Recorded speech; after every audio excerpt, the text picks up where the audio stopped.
Welcome to the Community Education Series hosted by the Recovery Village and Advanced Recovery Systems. Okay, hey everybody, this is Kevin Petersen, licensed marriage and family therapist, owner of Petersen Family Counseling, and author of Chronic Hope, Parenting the Addicted Child. And I have offices in Denver, Colorado and Jacksonville Beach, Florida. Today I am going to work with the Recovery Village and Advanced Recovery Systems and their Community Education Series. And I am going to present to you Family Case Management, Healing Families from Addiction. And here we go. And so here's a little bit about me. I was born and raised in Palo Alto, California. I graduated from Palo Alto High School in the fall of 1982. I attended the University of Southern California starting in 1982. I flunked out in 1988, and then I went back, got sober, and went back in 1991 and graduated in 1994. I also lived in the south of Spain. I was a tractor driver. I went back to school in 2008 and started my master's in marriage and family therapy at Regis University in Denver, Colorado. I was part of the first class that graduated from their master's in marriage and family therapy. I worked for Arapahoe Douglas Mental Health in their child and family services and on their crisis response team. And I also worked in their psychiatric facility called the Bridge House. Let's see, what else? What other tidbits can I tell you about myself? I started my private practice in April of 2014 and ended up going full-time in my private practice in August of 2014. I've never looked back. I developed a 2-day family intensive program called the Family Recovery Program and had that going in 4 different treatment centers in Denver. And that is kind of how I got my philosophy on how to work with families and how to work with families of addiction. I grew up in a house of addiction. My mother was a prescription drug addict, and we had to learn how to engage with that process. I became an addict when I started using when I was 13 and 14. I got sober when I was 27. I went back to graduate school and became a mental health professional. So I always tell people I come from a house of addiction. I understand what it's like to have a family member. I understand what it's like to be an addict. I understand what it's like to be sober. And I understand what it's like to be a mental health professional that specializes in family systems and addiction and codependency. I think that's enough about me. Let's see. Oh, I'm married. I have a lovely wife named Amy, and we have 2 Boston Terriers. Oh my gosh, here it says 3. Otis passed away a couple of years ago. We have Bert, who's 4, and Blanche, who's 3.5. All right, so let's talk about family case management. And what I always tell the families that I work with is when you feel like you've tried everything, and I mean everything, it's time for family case management. And what I mean by that is people don't call me when they're thinking that maybe there's an issue and they might need a little help and they're just gathering information. People call me when their house is on fire and they're looking for an immediate help and immediate plan. So what is family case management? Family case management is a step-by-step process to help families assess the impact of addiction on the family system and takes steps towards healing. And I want to be critical. We're not just talking about the addict or the alcoholic. We're talking about the entire family and the entire system. We can definitely get the addict and the alcoholic to recovery and get them to where they need to be, but that's only part of the equation. So I always break it up into 3 pieces. In the beginning, it's before treatment. There's before, during, and after. Before treatment, and that's really when we're just going to triage what's going on in the house right here, right now, and see what's happening. And what you end up getting, when my average phone call starts like this: oh my God, you have to help us. We need to bring someone into your office right now. And I always tell them, no, that's not what I do. What I want to do is meet with all the relevant people in the family and talk about what's going on and how it's impacting the family and get a vision of where they are and what they're willing to do and how far they're willing to go. The second phase is during treatment. So let's say we get someone into inpatient or outpatient treatment on some level. Then we have to start talking about, how do we lead the family towards its own healing? So the addict, the alcoholic is in treatment on some level and is getting help. That doesn't solve the problem. It only solves a portion of the problem. We have to make sure that the family is using that time effectively to take care of their own wounds, their own trauma, and building up their own abilities to handle the situation. The third phase is after treatment, when it's time to reunify the family system. And that's when we got to start talking about what are the expectations of the person coming back from treatment? What are the expectations of the family system and the family members? And what's that going to look like? Because the truth is, it has to change. We have to agree that the way things were or are, depending on who I'm talking to and when I'm talking to them, is not working. Therefore, we got to start by fixing it and changing it and implementing change across the board. So step one, before treatment. What I like to do is talk to folks and get them to understand that the previous actions have been ineffective. So what I mean by that is, they're like, well, he's going to therapy. He or she's going to therapy, or they tried an IOP, or, they've been going to the gym, or they've been going to church, or, we've been having family meetings, or I tried yelling and screaming and crying and pleading. We've gone to the rabbi, the minister, we've gone to the imam, we've gone to the school counselor, we've gone to our personal counselors, we've gone to a family counselor, we've gone to a psychiatrist, we've gone to our general practitioner, we've gone to a shaman, we've gone to fill in the blank, and it hasn't worked. So, I want them to understand that they've played out all the cards and that there's not a lurking notion that something else might work. And then we got to recognize that healing requires an integrated, holistic approach. And what I mean by that is, everybody has to participate. It's not just the identified client. Too many times the family sort of drops the ball and just expects the client to go to treatment or go to therapy and magically get better, and that solves the whole problem. And it just doesn't work that way.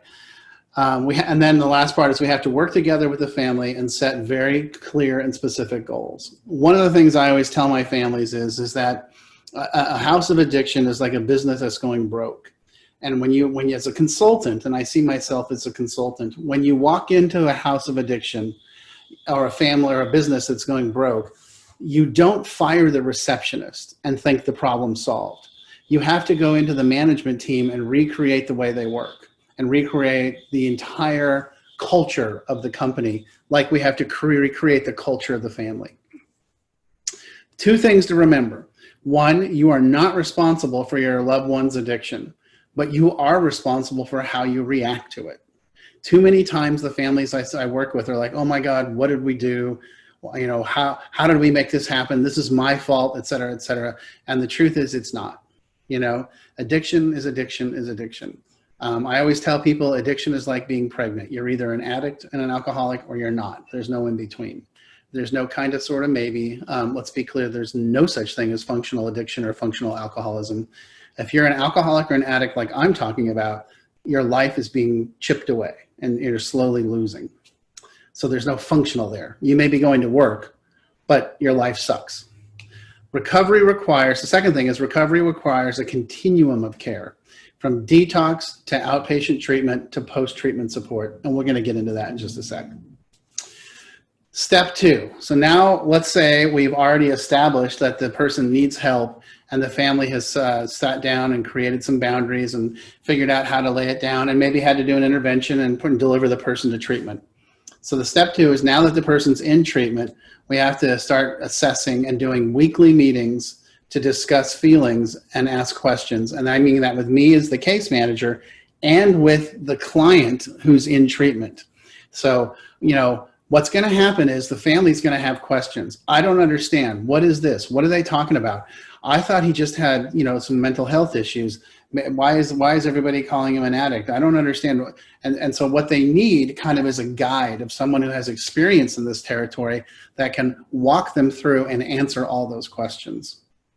The second thing the family needs to do is seek family support groups and resources.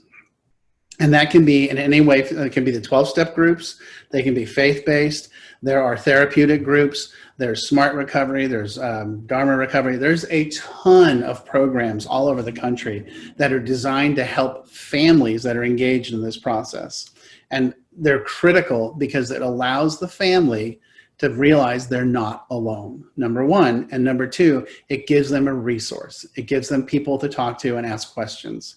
And that's, by the way, it's the exact same thing that the addict is going through. And then you want to be able to understand and assess the family dynamics. And by that, I mean, families tend to fall into roles. You know, there's the people that are the fixers, there's the people that are the fighters, there's the people that run away. There's the people that sort of, we call it fawning or flirting, where they're just kind of, when things get tense or uncomfortable, they get cute and funny. And they think that's going to solve the problem. And we want to start addressing everybody's role in the system. Most importantly, you cannot expect the addict to do something you're not willing to do yourself. What do I mean by that? What I mean is, let's say we have someone going to treatment or going to therapy or something to address their addiction. We can't expect the addict to take care of their business, and if you're not going to take care of yours. This is a team effort here. This is not a one-person effort. That's critical. Therefore, it's important to heal the family during treatment by using all those assorted resources. And like the little picture there says, you're not alone and you matter.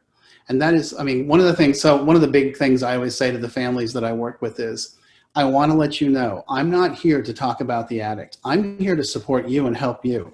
I'm here for your benefit. I'm here to help you get what you need and what you want, which is always a shift for them, because 9 times out of 10, every professional they've come in contact with has been all about dealing with the addict and taking care of the addict. And frankly, a lot of these families are like, I am so sick and tired of the addict getting all the attention and all the help. I need some help too. And that's exactly what I'm here for. Step 3 is called after treatment. So in step 3, we're going to discuss reintegration plan for all family members. The question now becomes, what are the expectations? Does the addict need to do more treatment? Do they need to do sober living? Do they need to continue with IOP? Do they need to continue with psychiatric services? And that all needs to be agreed upon ahead of time. So coming home, everything's on the table. Everything's clear and concise. I'm a huge believer in the mantra, consistency, accountability, and transparency. Consistency is we do regular things regularly. We go to therapy regularly. We go to groups regularly. We meet regularly. We meditate regularly. We pray regularly, whatever it is you need to do to keep your sanity, but you got to do it consistently. And then accountability is we let everybody know what's going on. There's no secrets. There's no games. It's, cards are on the table. Same thing, and the accountability, it's also a function of getting outside help so that you're talking to somebody about it. The transparency is the cards are on the table and everything's above board. Outline your family members' expectations. What are we going to do if they start using? What are we going to pay for? What aren't we going to pay for? Everything needs to be discussed and put on the table in this final phase of when the reintegration is starting to be talked about. Seek a family therapist who specializes in codependency and addiction therapy. There's a lot of folks in the industry, in the mental health industry, that are wonderful, wonderful therapists, but they don't know a lot about codependency and addiction. And this tends to be a slightly baffling territory for them. And it's critical that you find someone that does. And I can help you with that. That's not a problem. I would definitely say read my book. There's a lot of resources in there. And I'm always happy to point people in the right direction anywhere in the country, no matter where you are. Remember, addiction affects the family system, so the entire family must heal. Here's the example I always like to use. You throw a rock in the middle of the pond, and the old adage, right? You see the ripples go through the entire pond. So let's say the addict's the rock, and you throw it in there, and bam, it just hit, right in the middle, splash. But that rock going into the water affects the entire pond. The entire ecosystem of the pond gets rippled from that. Same thing with the addict and the family. The entire family gets rippled from that. We all tend to make decisions based upon the addict that are maladaptive, or, you know, we keep secrets, we cover stories, we lie, we you know, and we do things that we really wouldn't have normally done if that wasn't what was going on. So those are the things that got to be addressed. There's a lot of trauma that comes from being a family member of an addict. There's a lot of shame that can come from that as well. And I'm willing to bet it's probably generational. I always, a lot of the families I work with will almost always say the same thing. Oh my God, we've never had any history whatsoever of addiction or mental health in our family other than this one person today. And early in my career, I used to argue with them and fight with them and try to prove them wrong. Now I don't. There's no point to it. What I do now is stand back and say, oh, okay, that's fascinating. And then over time, they start to acknowledge different family members with different issues and different things. And, you know, that's called being loyal to the tribe. You know, it's an unspoken gig within the structure of the family that we're not going to talk about that stuff. And I'm going to tell you that started generationally. It's not today. So recovery is a journey. You want to use consistency, accountability, and transparency for all the family members. If it's good for the goose, it's good for the gander. If we expect the addict to take their addiction seriously and their recovery seriously, we have to take that same thing. We have to take our recovery seriously as well. And there's nothing more impactful on a family system than the family getting into their recovery and raising the bar so that the addict actually has to meet it. In order to be back engaged in the family system, the addict has to start taking care of their business as well. And it forces it and requires it. And it's wonderful. Continue with individual and family therapy. I think that's critical for everybody. 12-step meetings and faith-based community support groups, if you so choose, if that's where you're at. There's plenty of non-faith-based groups as well. You know, whatever works for you to make things better is what we're looking for and trying to create. So let's talk again about consistency, accountability, and transparency. Consistency, it creates success through repetition. Consider when, you know, going to the gym. You know, if we go to the gym one time every 3 weeks, we're probably not going to see a whole lot of results and we're going to be struggling with it. But if we go regularly, if we start by going 3 times a week and then we go 4 times a week, or we go for regular walks, or we go for regular bike rides, or whatever it is, we create that level of consistency, we create success. And it conquers the old way of life. You know, it's the old changing a habit, you know. Accountability. It develops a sense of connection and community to help heal and help keep egos in check. One of the one of the critical pieces of the 12-step community is sponsors and sponsees and your peers. And the same thing with therapy goes the same way. You know, when you have someone that you're checking in with on a regular basis and communicating, here's what's going on, here's what's happening, here's how I handled it, what do you think, can you give me some feedback, can we talk about it back and forth, back and forth, back and forth. What we end up getting is an opportunity to be accountable and an opportunity to listen. And what that also does, it creates that level of vulnerability with a sponsor or a mentor or a therapist or a minister or whatever it is, you know. But it creates an opportunity to get that stuff down on the table and you know, not keep the secret. You know, one of the great adages in recovery is you're only as sick as your secrets. So if we can get to a space where we're putting our secrets on the table and not living that way, it makes a fundamental change. Transparency, everything on the table and nothing is hidden in the closet. That dispenses with shame. When we can put everything on the table and not walk around with these secrets that are sort of, you know, locked into our backpack, dragging us down, we start living in a world where we don't feel like we're defined by some giant negative image that we've created or society's created, and we feel like we have to keep a secret. Resources. Okay, so how do you get this done? 12-step meetings, you know, there's Codependence Anonymous, there's Al-Anon, there's Celebrate Recovery, there's Adult Children of Alcoholics, there's Nar-Anon, there's S-Anon, there's all sorts and kinds. I'm a big believer in books. And one of the ones of my favorites are Codependent No More, written by Melody Beattie, which is Rapia. I think she does an amazing job. She was working at Hazleton in the 80s, and it was sort of one of the pioneers in understanding, families and the family structure. Another one is called Unspoken Legacy by Claudia Black. Again, one of the pioneers in understanding family trauma. And, that's a great book.